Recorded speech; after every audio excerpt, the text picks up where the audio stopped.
Assalomu alaykum ijtimoiy tarmoq kuzatuvchilari, hurmatli obunachilar. Diqqat e'lon, diqqat qilamiz. Muzrabot tuman bo'ylab qayerda qabriston va mozorlar bor, yaqinda xotira va qadrlash kuni munosabati bilan 9-mayga butun O'zbekiston bo'ylab hurmatli mehmonlar tashrif buyurishi mumkin.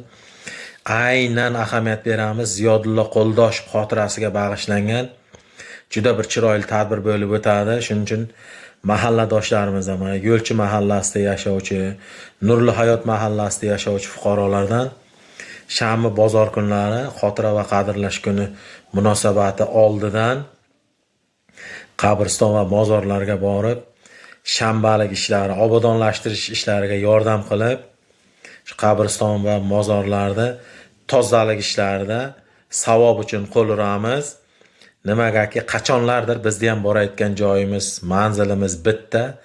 O'sha joyga hamma dafn etiladi. Shuning uchun qabriston va mozorlarda tozaligiga ozroq ahamiyat beramiz.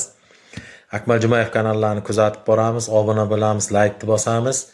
Kuch birlikda qiziqarli videolar chiqarishga harakat qilamiz. Bizni kuzatishda davom eting. Qiziqarli videolar hali oldinda. Sog' bo'linglar, ad dushi.